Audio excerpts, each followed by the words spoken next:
Voltei, fiz o tratamento emocional, então aquilo foi trazendo uma cura muito grande pra mim. Me vinculei a um trabalho social com a Jocum Monte das Águias, que a minha esposa ela foi fazer um voluntariado muito extraordinário lá. Né? Minha esposa serve com coração como eu nunca vi ninguém fazer. A um nível extraordinário, Jocum Monte das Águias, lá no Paraná. Tava no Paraná nessa época. E aquilo tudo foi me moldando. Servir pessoas. Deus estava me ensinando a servir. Uhum. Porque eu entendi que era tudo meritocracia. Eu entendi que eu ia fazer aquilo, desenvolver aquele trabalho, o que eu ia ganhar era consequência daquilo, e eu vim para modelar a minha vida. Eu só queria que eu tivesse uma vida digna, cuidasse da minha casa, da minha família, para que ninguém passasse o que eu passei. Só que não é sobre isso o propósito. Não é você que define para quantas pessoas o teu propósito vai alcançar, para quantas mãos o teu transbordo vai alcançar.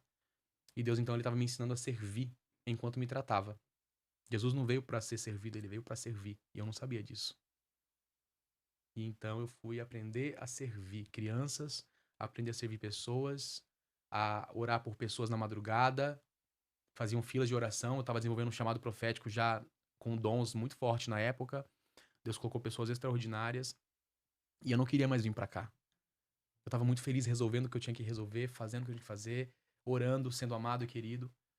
Mas daí Deus começou a usar pessoas, tem até um nosso pastor do Brasil, pastor Sandro, ele foi uma das primeiras vezes que eu vi, ele foi na minha casa fazer uma visita, e ele falou: "Olha, vai acontecer isso e isso, uma pessoa que você menos espera, vai gerar toda a provisão necessária para te mover para um outro país de onde você saiu e não quer mais voltar. Então, o cara, ele nunca tinha me visto, a gente nunca tinha tido uma conversa prévia e ele basicamente falou minha vida inteira e disse que alguém que eu menos esperava ia gerar todo o recurso para que isso acontecesse. Do jeito que ele Glória a falou, Deus.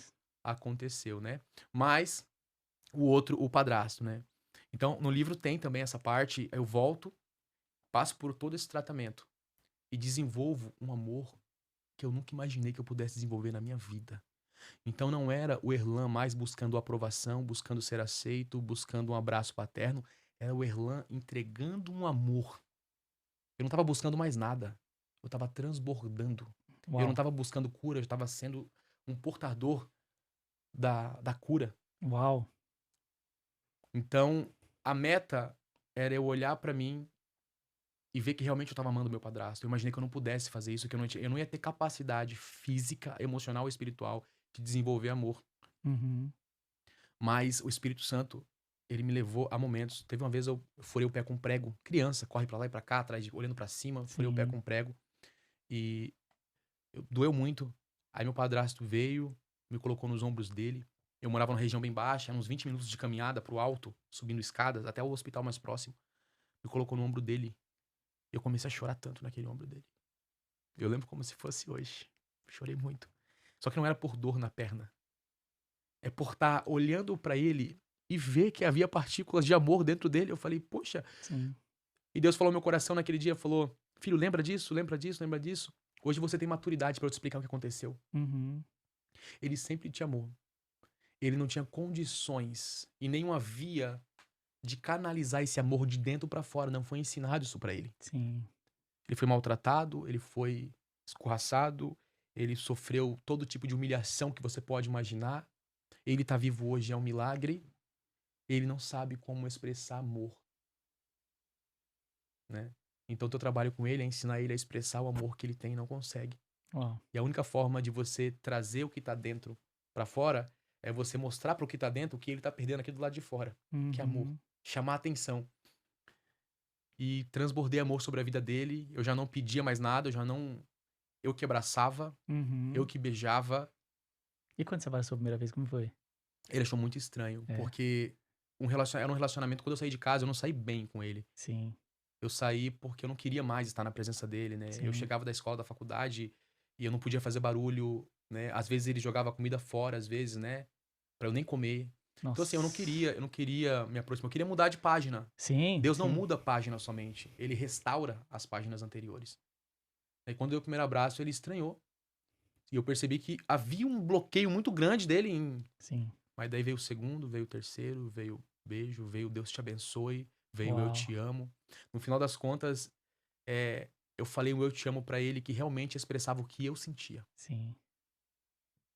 Então, basicamente, não foi igual ao biológico, mas a externação do amor de Deus aconteceu da mesma forma. E hoje eu tenho um relacionamento totalmente sadio com ele. Glória a Deus. Ele se preocupa comigo diariamente, manda mensagens quase todos os dias. Nossa, que legal. E, e eu sinto no coração dele um arrependimento muito grande de não ter tido essa oportunidade de estar mais próximo quando pôde. Né? Nós não podemos voltar atrás, mas nós podemos corrigir o futuro, né? O presente. Então, hoje ele sente muito por isso, mas ao mesmo tempo é uma pessoa que foi transformada. Glória a Deus, que benção. Foi transformada por um amor que não foi transformada pela raiva, Uhum. não foi transformada pela surra, não foi transformada... Não. Eu acredito no amor. O amor transcendeu tudo isso. Eu acredito no amor. Deus é justiça. Mas é o principal meio pelo qual ele usa e ama trabalhar pelo amor. Pelo amor. Essa é a principal característica de Deus. Mas isso não Na minha significa... avaliação. Mas isso não significa que ele não vai deixar de cumprir a justiça, né? Vai. É outro ponto, né? O meu pai biológico ficou naquela situação. Então, assim, é impossível nós não vivermos os frutos daquilo que nós plantamos. Sim. Então, se eu plantei abacaxi, eu vou colher abacaxi. Um exemplo na Bíblia é Davi, né? Orou Exatamente. muito pelo filho, mas o Deus Exatamente. cumpriu a justiça, né? Que ele primeiro não veio ao mundo. A grande realidade é que a penalização que Davi sofreu precisou ser efetuada, independente do quanto Deus amava ele. Exato. E do quanto ele tinha se arrependido de verdade. E do quanto ele tinha se arrependido. Que ele realmente se arrependeu. Uhum. Mas Gálatas 6:9, do Senhor não se zomba, tudo quanto nós plantamos, nós iremos colher. Uau. Não que eu fique feliz pela colheita de algumas pessoas, eu preferiria, dentro do amor que Deus me entregou, que elas não colhessem. Sim, sim. Mas não é assim que funciona. Mas parabéns, não é fácil. Eu acho que o Espírito Santo trabalhou muito forte em você pra você conseguir, né, fazer tudo isso, porque realmente, tenho certeza, tem pessoas que estão assistindo agora e falam, nossa, não passei um pingo do que ele passou e eu não consigo perdoar meu pai, não consigo perdoar minha mãe. Olha o que ele fez. Ele transbordou amor na vida do pai, mesmo depois do pai dele ter feito tudo aquilo com ele. Meu Deus, muito forte, Ilan. Uau. Muito forte. E eu me preparei lá e Deus preparou todas as coisas para me trazer de volta para cá. E aqui nós elaboramos, né, na realidade, um projeto. O nome do projeto inicialmente era Resgate. Sim. É um projeto que visava visitar lares e famílias, cuidando das emoções, cuidando do espírito, cuidando da alma, né? E muitas coisas que eu vivi e superei lá atrás, Deus me usou. Em 2024, nós atendemos a quase 100 lares, né? Numa contabilização mais de quase 400 pessoas, né? Uau. A nível familiar mesmo. E índices de transformação gigantescos, né? Uhum. Então, e aí, paralelo a isso, Deus ele vai desenvolvendo os dons, Deus ele vai desenvolvendo a atuação espiritual, né? Vai afinando a voz. Então, já não é uma voz que você vê somente, mas são sonhos que você interpreta. Uhum. Deus ele é infinito. Quanto mais dele você quiser, mais dele você vai alcançar. Uau. Quanto mais acesso você dá ao dom, Exatamente. mais você recebe. É. Mas você tem que, pra fazer isso, também você tem que usar, né? O dom, Tem que né? usar. É, na realidade, um dos principais meios para que o dom cresça e avance e multiplique é você utilizando. Entendi. Né? Deus te deu um dom, por exemplo, de falar em línguas. Quanto mais você usa, mais esse dom multiplica. Entendi. Né? Deus te deu um dom, por exemplo, de interpretação de sonhos. Quanto mais você usa esse dom. Né? E eu questionei Deus. Em 2024, eu interpretei tanto sonho que eu fiquei desgastado. Eu falei, eu não quero mais mexer com isso. Deus falou, não, eu preciso levar o teu dom para um outro nível. E a única forma de eu fazer isso é você usando esse dom. Uhum. É como se a cada vez que eu usasse, eu expandisse. Sim. Mais e mais. Uau. Então, assim, hoje um dos principais chamados, uma das principais características do meu chamado profético... E esse é o que você transbordou aqui, nesse aqui, né? Exatamente. A voz de Deus nos sonhos. A gente questiona, às vezes, pessoas de Deus, né? O correto é você olhar para alguém que você admira, mas não simplesmente olhar com alegria, mas olhar com desejo. Uhum. Falar, cara, o que esse é extraordinário que ele carrega. Senhor, o Senhor é ilimitado. Eu já tinha um dom, o dom de interpretação de sonhos, mas eu não desenvolvia ele. Sim. E aí eu passei uns 3 meses e meio, mais ou menos, com Vinícius Iracete. Uhum. Não sei se você conhece, mas é alguém que transita bastante nessa área de interpretação, e aquilo me ativou de uma forma tão grande. E a verdade da interpretação tomou conta da minha vida, porque eu interpretava e acontecia segundo a interpretação. E aquilo falou, é real. Uhum. Uma coisa é você falar de algo que você pensa, outra coisa é você ver que é real. Sim. Então, desenvolveu muito essa área. Então, os sonhos hoje... Por exemplo, Salomão. A principal conversa que Salomão teve com Deus, o que mudou a realidade de Salomão, foi num sonho. Salomão estava dormindo enquanto o espírito dele estava acessando um nível de autoridade, riqueza e sabedoria que ninguém jamais na Terra alcançaria. Verdade. Verdade. E ele pediu sabedoria, né? E recebeu muito mais do que aquilo que ele pediu. E você... Deus fluiu através de você uma profecia pra mim, eu vou até contar aqui, né, ao vivo. E foi muito forte aquele dia, e eu vejo isso assim, eu falo: "Meu Deus, como Deus tem usado o profeta Erlan", né. Eu estava numa casa de um amigo nosso, que eu pedi pra você ir pra gente orar na casa dele, ele tinha quebrado a perna, quase perdeu o pé, né, e tal. E a gente foi lá orar e, tipo assim, eu estava querendo que a família dele fosse abençoada, né, em uma oração lá que a gente Sim. estava fazendo aquele dia. E no final, já tinha acabado, quase, né, tinha finalizado, e a minha sobrinha, né, ela falou assim: "Deus, se for isso for verdade, você vai falar comigo aqui hoje, mas para provar que é verdade, eu vou ser uma das últimas.